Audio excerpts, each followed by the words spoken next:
Praise the Lord. இன்றைய ஜீவாப்பம் ரோமர் 11ஆம் அதிகாரம் 1-5 வசனங்கள். இப்படி இருக்க தேவன் தம்முடைய ஜனங்களை தள்ளிவிட்டாரோ என்று கேட்கிறேன். தள்ளிவிடவில்லையே. நானும் ஆபிரகாமின் சந்ததியிலும் பென்யமின் கோத்திரத்திலும் பிறந்த இஸ்ரவேலன். தேவன் தாம் முன்னறிந்து கொண்ட தம்முடைய ஜனங்களை தள்ளிவிடவில்லை. எலியாவை குறித்து சொல்லிய இடத்தில் வேதம் சொல்லுகிறதை அறியீர்களா? அவன் தேவனை நோக்கி, கர்த்தாவே, உம்முடைய தீர்க்கதரிசிகளை அவர்கள் கொலை செய்து உம்முடைய பலிபீடங்களை இடித்து போட்டார்கள்.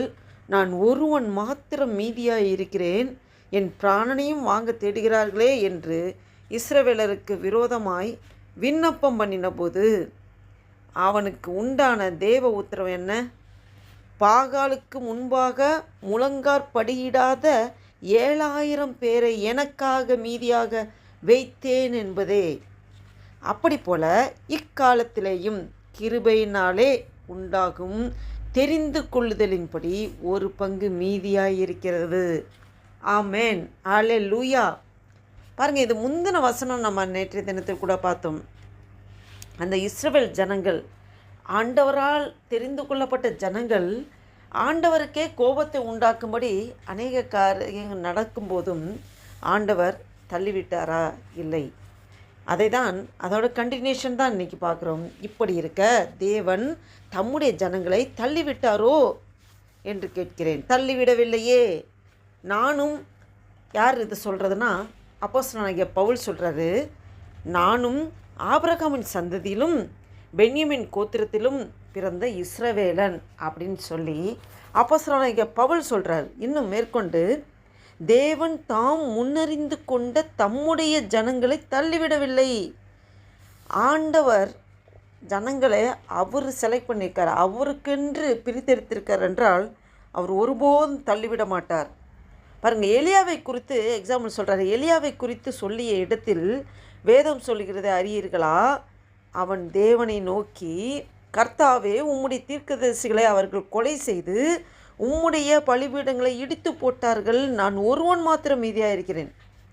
நீங்கள் 1 ராஜாக்கள் 18ஆம் அதிகாரத்தில் பார்த்தோன்னா, அந்த பாகால் தெய்வமானால் பாகாலை வழிபடுங்கள், கர்த்தர் தெய்வமானால் கர்த்தரை வழிபடுங்கள் சொல்லி, அப்போ பலிபீடத்தை செட் பண்ணிவிட்டு அது பாருங்கள், அது பழியை தேவன் எலியா வேண்டுதல் செய்யும்போது அந்த பலி வானத்திலிருந்து அக்கினி இறங்கி பட்சித்து போட்டது. ஆனால் பாகாலை பலியிடுகிறதுக்கு பாகால் அந்த பலிபீடத்தில் எந்த ஒரு அக்கினியும் இறக்கவில்லை, வரவே இல்லை.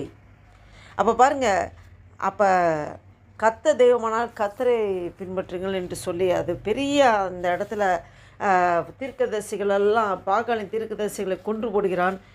இவனை கொல்வதற்கு வகை தேடி சுற்றி திரும்பும்போது இவன் எலியா நினச்சிட்டான், நம்ம மட்டும்தான், ஒருத்தர் மட்டும்தான் இருக்கிறோன்னு சொல்லி. அப்போ ஆண்டவர் சொல்கிறாரு, இஸ்ரவேலர் அவனுக்கு உண்டான தேவ உத்தரவு என்ன? பாகாலுக்கு முன்பாக முழங்காற்படியிடாத 7000 பேரை எனக்காக மீதியாக வைத்தேன் என்பதை ஆண்டவர் சொல்கிறாரு. 7000 பேர், நீ ஒருத்தர் மட்டும் இருக்க நினச்சிட்ருக்க. பாகாலுக்கு முன்பாக முழங்கால் படியிடாத, விக்கிரத்துக்கு முன்பாக முழங்கால் படியிடாத, ஆண்டவரை முன்வைக்கிற இடத்துல வேறு எதையும் முன்வைக்காத, கர்த்தரை மட்டுமே முன்வைத்து இருக்கிற 7000 பேரை எனக்காக தெரிந்து வச்சுருக்கேன், நான் மீதியாக வச்சுருக்கேன்னு சொல்கிறாரு. இதை கேட்டுக்கொண்டிருக்கேன் அன்பு தேவ பிள்ளைகளே. அப்படி போல் இக்காலத்திலேயும் கிருபையினாலே உண்டாகும் தெரிந்து கொள்ளுதலின்படி ஒரு பங்கு மீதியாக இருக்கிறது. ஆமென். இதை கேட்டுக்கொண்டிருக்க அன்பு தேவ பிள்ளைகளே, உங்களையும் என்னையும் தான் ஆவியானவர் இந்த இடத்துல சொல்லுகிறார். நம்மளை மீதியாக இந்த தேசத்தில் வைத்திருக்கிறார். அவருடைய கிருபை, நம்மளுடைய மேன்மை ஒன்றுமே கிடையாது. நம்ம எந்த ஒரு நன்மையும் செய்யவில்லை.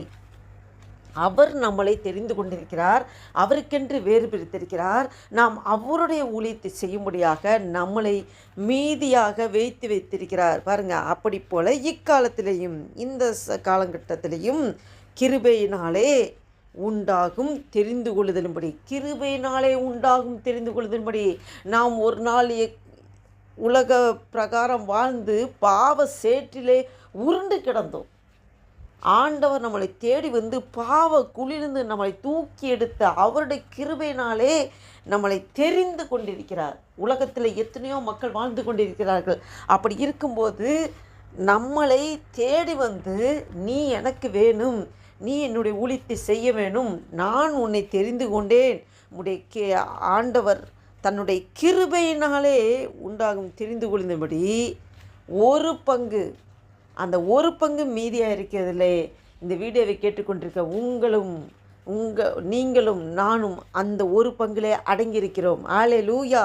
பாருங்கள், நம்ம எவ்வளோ விசேஷித்த பாத்திரமாக இருக்கிறோம். ஆண்டவருக்கு எவ்வளோ நன்றி சொல்ல வேண்டும், எவ்வளோ நன்றி சொல்ல வேண்டும்.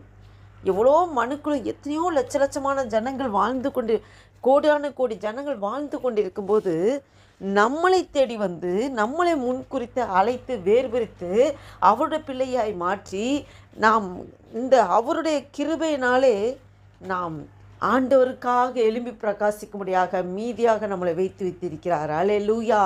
இதை உணர்ந்தவர்களாக ஆண்டவருக்கு நன்றி சொல்லி இந்த புதிய நாளில் ஆண்டவர் நோக்கி பார்த்து ஜெபம் செய்வோம்.